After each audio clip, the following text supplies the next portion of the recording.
So with the pending release of the new iPads, actually today is April 30th, the first official day of pre-orders, already got mine in, I figured it would be a good time to answer a question I myself had. See, I have the 3rd gen iPads, the one that came out back in 2018. And I kind of wanted to know what the difference between that one is versus this one. And is there enough there for me to actually warrant an upgrade? So I guess you can say this is future me making a video for past me answering his present question at the time. It makes sense if you don't think about it. Either way, by the end of this video, past me or future you will know the differences between the two and whether there is enough there for me to suggest you upgrading to this brand new iPad. So if this is your first time here, we make fun and informative support videos that help you get to know your device a little bit better while helping you hopefully solve some of the issues you may have with said devices. Now, if you enjoy videos like that, and I know you do me a favor and go ahead and hit that subscribe button down below, and let's get started with this video. So while doing the research for the new iPad versus the one I have, there were actually 4 key differences that really stood out to me, and that's going to be the performance, the connection, the storage, and the screen. So the new 2021 iPad comes with that all new SoC M1 chip from Apple. The M1 offers 50% faster CPU performance and 40% faster GPU performance than the A12Z that was in the 2020 version of the iPad Pro. Now first, if you don't know what the M1 is, or if you don't know what an SoC is and you want to learn a little bit more information, I actually did a video on this breaking it all down. I'm going to make sure to include that in a card up above and link below the like button of this video, so you can check that out when you have a chance. Now the iPad Pro was already an optimized beast of a tablet to begin with, and the M1 is looking to add some true laptop-like performance to it. And if you're looking to upgrade, you have to first take into account what you actually do on your iPad. Do you edit videos, music, photos? Do you use your iPad for a lot of process heavy things? If you're checking the box yes on a lot of these questions, then the M1 might mean that you can do all those things,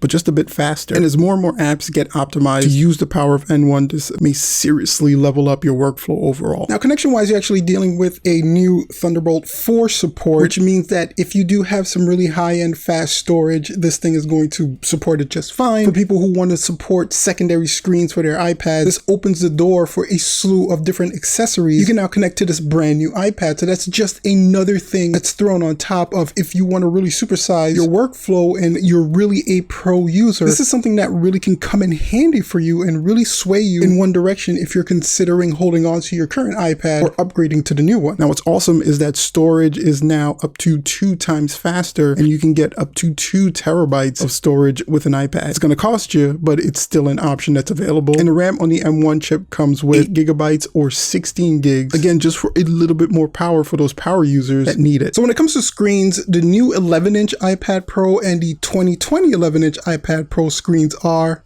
identical. However, with the 12.9 inch, you're getting the new Liquid Retina display XDR with the mini LED tech. The full screen brightness of this is up to 1000 nits, with the peak brightness of up to 1600, with what Apple is calling their true life HDR content. Now, to get a little technical and technology wise, the screen has 10,000 mini LEDs that offer over 2500 local dimming zones on the new Liquid Retina display XDR. So now personally, I can't wait to see what the screen looks like and compare it to mine. I think this thing is going to look nice. But I digress, and we get back to the original question of whether there's enough here to warrant an upgrade or not. So I would say that someone with a 3rd gen iPad or down that's waiting for a chance or an opportunity to upgrade, this would be a good time. You have a faster processor, you have faster connections, you have faster storage, and if you have the 12.9 inch one, you're going to get a better overall screen. So if you're looking for more power and performance with your iPad, this is going to tick all the boxes. So someone in my shoes that does have an older iPad and you're looking for something just a little bit more powerful to handle some of the higher processing things you're going to be doing on your iPad, this definitely is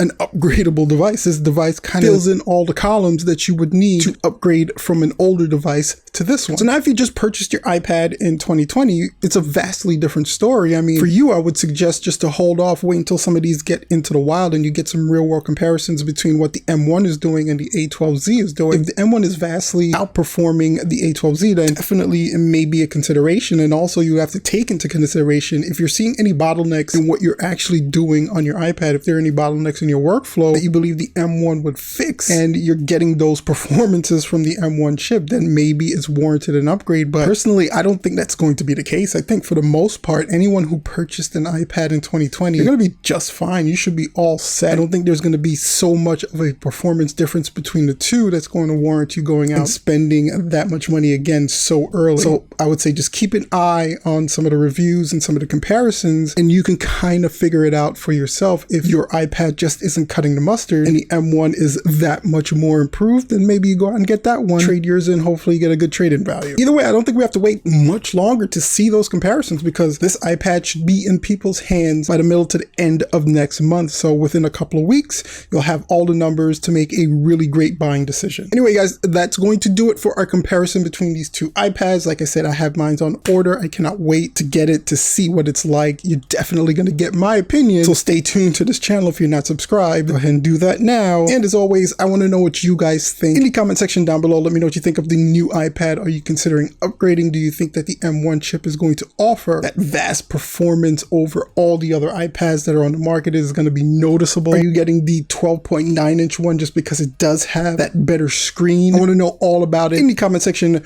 down below the video. And while you're down there, if you enjoyed the video, don't forget to like, share, and subscribe to the channel for more content like this one. And also check out some of the other content we have up now. Guys, thank you so much for checking out the video as always. Make sure to stay safe out there. And until I see you guys next time, peace out.